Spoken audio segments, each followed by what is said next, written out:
गुलाटी झुंझलाते हुए बोला, अरे यार शर्मा, घर में हमारी बात तो कोई सुनता ही नहीं। सब अपना फैसला सुना देते हैं, हमारा सुझाव तो कोई चुनता ही नहीं। शर्मा बोला, अरे गुलाटी, अब सुझाव देना बंद और राम राम भजना शुरू कर दो। आज से सुझाव देना बंद और सुझाव लेना शुरू कर दो। भाई, अब इंटरनेट का ज़माना है, इसलिए बड़े बुजुर्ग हो गए हैं मौन। अब इंटरनेट का ज़माना है, इसलिए बड़े बुजुर्ग हो गए हैं मौन। एक से एक सलाह गूगल बाबा फ्री में देते हैं, तो तुम्हारी सुनेगा कौन। सबके कानों में अरिजीत सिंह गूंज रहे हैं, सबके कानों में अरिजीत सिंह गूंज रहे हैं, तो भला मुकेश और रफ़ी को सुनेगा कौन। शर्मा की बातों से सहमत होते हुए गुलाटी बोला, सही कह रहे हो शर्मा, अपनी ही पार्टी में आडवाणी जी को अब सुनता कौन है। अरे मोदी जी को ही देख लो, अब मन की बात कम और काम की बात लोग ज़्यादा सुनता है। बिल्कुल सही, शर्मा चुटकी लेते हुए बोला, जो मिलता है खुशी खुशी बांट लो, जो मिलता है खुशी खुशी बांट लो, उधार की ज़िंदगी है, राम राम भज के काट लो। उधार की ज़िंदगी? गुलाटी चौंकते हुए बोला, मैं कुछ समझा नहीं। शर्मा बोला, मनुष्य की औसत आयु कितनी?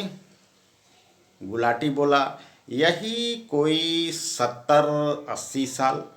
अब इससे भी पहले कोई यमराज से नाता जोड़ता है और कोई कोई बिरला तो 100 साल तक खाट तोड़ता है। शर्मा बोला, किसी जमाने में मनुष्य की औसत आयु 40 था, यहाँ तक कि बैल, गधा और कुत्ता का भी औसत आयु 40 ही था। तब मनुष्य अपनी ज़िंदगी शानदार ढंग से जीता था, हंसते खेलते ही दुनिया से विदा लेता था। तब मनुष्य की आशाएं असीमित और आयु सीमित थी। तब मनुष्य की आशाएं असीमित और आयु सीमित थी। एक दिन मनुष्यों का प्रतिनिधि भगवान के पास अर्जी दे आया, हे भगवान, 40 की उम्र में हमारी अनेकों लालसाएं अधूरी रह जाती है, इसलिए लालसाओं की पूर्ति हेतु हमारा वय क्रम थोड़ा बढ़ाया जाए। भगवान ने अर्जी स्वीकारते हुए कहा, उम्र तो हर प्राणी में बढ़ चुका है, स्टॉक में नहीं है। उम्र तो हर प्राणी में बढ़ चुका है, स्टॉक में नहीं है। हाँ, कोई प्राणी अगर अपनी उम्र दान में देने आएगा तो वह उम्र मनुष्यों में ही बांटा जाएगा। कुछ दिनों बाद बैल का प्रतिनिधि भगवान की दरबार में जाकर गुहार लगाया, हे भगवान, मनुष्यों ने मुझसे बहुत परिश्रम कराया।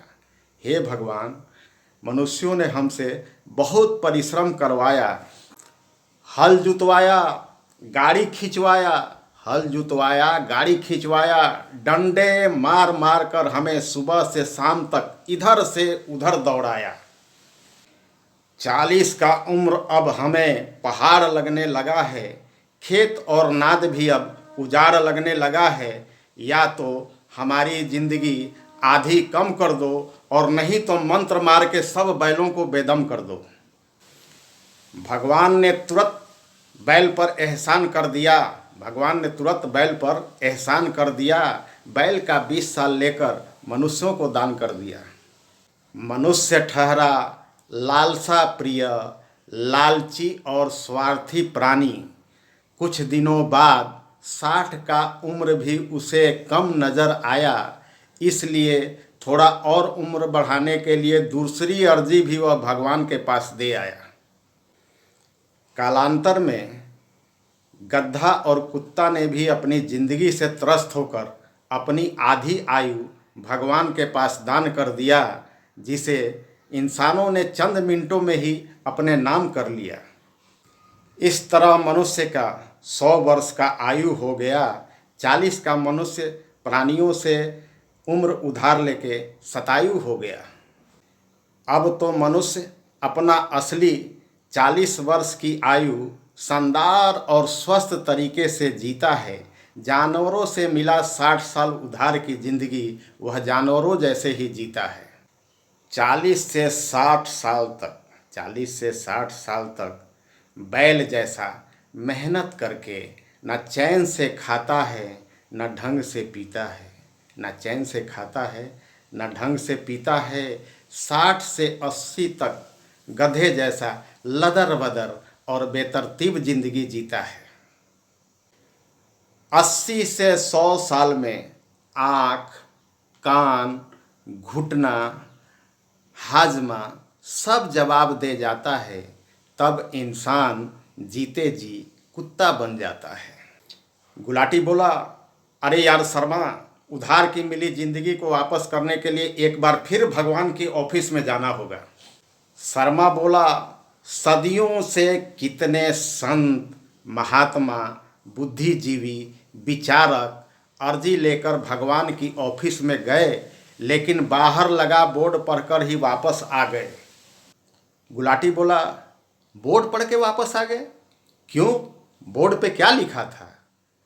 शर्मा बोला, तुम्हें विश्वास न होगा, तुम्हें विश्वास न होगा। बोर्ड पे लिखा हुआ था, दिया हुआ माल वापस न होगा।